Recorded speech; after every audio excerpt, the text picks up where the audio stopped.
Kawan-kawanku, selamat berjumpa. Sudah kangen, sudah rindu. Kali ini, hari ini, ayo kita ngobrol lagi. Asik. Assalamualaikum warahmatullahi wabarakatuh. Bapak, Ibu, semuanya, anak-anak mama dimanapun berada. Kalau kemarin kita ngobrol soal toxic friendship, kali ini Mama Ira mau ngobrol tentang cara terhormat melawan perundungan. Aduh, ngeri ya kita ya kalau dengar kata-kata perundungan sama dengan apa? Bully. Masih ada ya, zaman sekarang orang tuh seneng banget ngebully ya. Ini adalah perilaku negatif dari mereka atau orang-orang yang seneng banget lihat orang lain susah. Ya. Menghina-dina, mencaci maki, kata-kata kotor ya merupakan tindakan-tindakan yang sangat tidak terpuji, membuat kita tidak nyaman, ya kan? Bahkan sampai ke arah tindakan fisik. Ya, ini yang sangat miris gitu ya. Oke, sebelumnya kita perlu mengenali dulu pelakunya. Ya, siapa sih mereka yang senang banget ngebully orang? Ya, biasanya pelaku perundungan adalah mereka-mereka yang sebelumnya, ya, pada umumnya mereka itu pernah mengalami perundungan sebelumnya. Setuju? Nah, iya, kayak begitu. Jadi kayaknya mereka ini dendam gitu. Mereka nggak bisa terima. Kalau mereka dulu pernah digencet, ya istilah kita dulu apa? Gencet ya kalau nggak salah. Gue pernah digencet dulu, nggak bisa sekarang. Junior gue harus gue gencet. Ngeri ya kan? Ya, tapi itu memang terjadi seperti itu. Jadi karena atas dasar trauma yang jelek sebelumnya, dia pernah mengalami perundungan, ya akhirnya dia limpahkan kepada orang lain. Ya. Limpahkan itu dalam arti dia keluarkan semua unek-uneknya, rasa dendam dia kepada orang itu. Gitu. Ada orang yang benar-benar berniat untuk ngebully atau dia displacement. Jadi bisa merupakan displacement maksud saya. Jadi bisa saja dia salah orang, salah tempat gitu. Nggak pada tempatnya dia ngomel-ngomel atau dia membuli orang tersebut gitu. Tapi karena dia sudah punya rasa trauma jelek sebelumnya, dia punya rasa dendam itu, dia curahkan kepada orang lain. Ya, yang bukan pada tempatnya. Ya. Atau bisa juga orang yang melakukan perundungan itu adalah orang yang cuma ikut-ikutan aja. Biar bisa masuk ke salah satu komunitas misalnya, atau biar bisa diterima atau dianggap tetap jagoan gitu, bisa seperti kayak mereka-mereka gitu bisa menguasai, akhirnya dia ikut-ikutan. Padahal belum tentu hatinya seperti niatnya gitu ya. Bisa saja sebetulnya dia orang baik, tapi ya supaya dia tetap merasa dianggap mampu gitu kan, dianggap mau bisa masuk ke dalam satu lingkungan, akhirnya dia ikut-ikutan ngebully ya.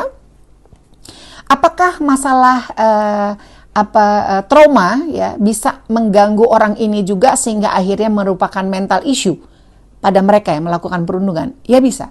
Jadi mental issue itu berpengaruh juga. Akibat apa? Ya trauma tadi, itu tadi ya. Karakteristik dalam perundungan itu biasanya dibagi dua ya, antara fisik, perundungan fisik maupun verbal. Kalau fisik ya biasa dorong, ya tendang, pukul misalnya seperti itu ya. Menyiksa lah gitu secara fisik ya. Kalau verbal itu yang lebih sulit dikontrol. Ya, kalau kita membuli orang, kadang-kadang kita suka keterlaluannya itu kita nggak sadar kalau kita sudah membuli orang. Ya kan? Kita menghina seseorang. Ya. Tujuannya mungkin maksudnya bercanda gitu. Lu gini-gini. Kadang-kadang itu bisa kita anggap pembulian atau dia anggap pembulian. Ya, karena tidak bisa diterima di hatinya nggak nyaman. Itu juga bisa merupakan pembulian gitu. Jadi kita perlu berkata-kata dengan baik ya kan, perlu menghargai setiap orang gitu.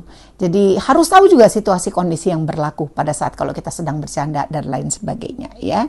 Nah, kalau misalnya orang-orang yang sering melakukan pembulian secara verbal gitu, itu karena memang mereka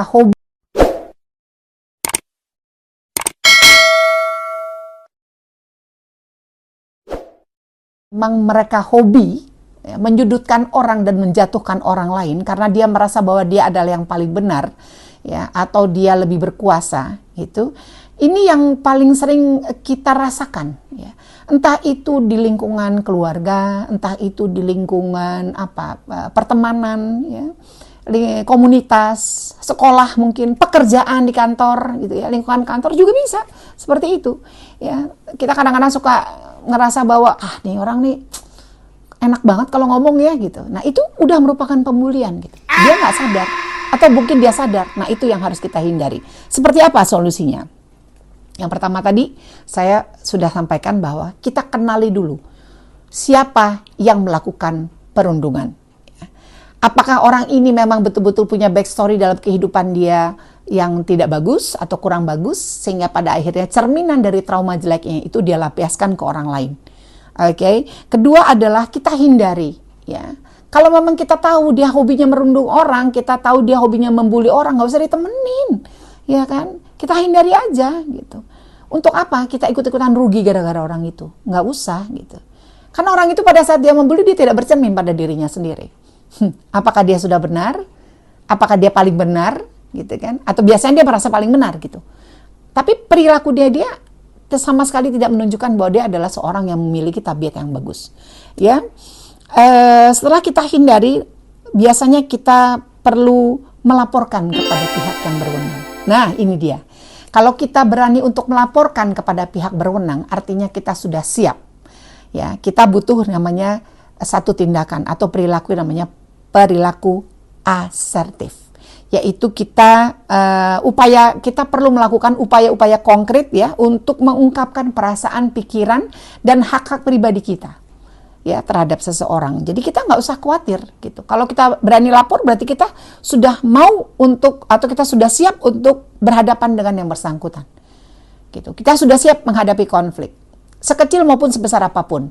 Gitu. Untuk apa? Membela hak-hak kita. Ya, supaya kita bisa dihormati. Kita didengar dan kita dihormati. Dan yang paling penting, biar clear semuanya gitu. Jangan sampai mereka terus memojokkan kita atau dia terus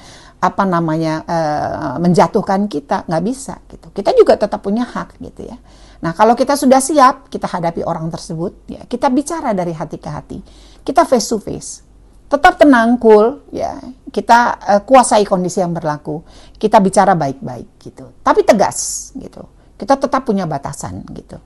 Ya kan? Hindari semaksimal mungkin yang namanya tindakan fisik ya, kalau bisa gitu ya. Ya. Kalau kecuali kepepet. Kalau kepepet ya kita lawan gitu. Tapi kalau perlu kan kita kan punya cara berpikir yang lebih bagus ya daripada orang lain. Kenapa nggak kita lakukan hal itu gitu.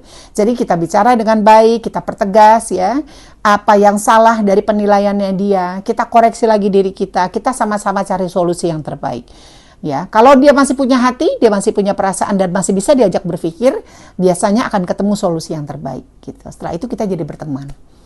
Selesai sudah pembulian itu ya. Jadi betul-betul kita nih siap harus menghadapi orang-orang dengan tipikal seperti ini. Jangan dianggap nggak ada ya, jangan dianggap sepele gitu.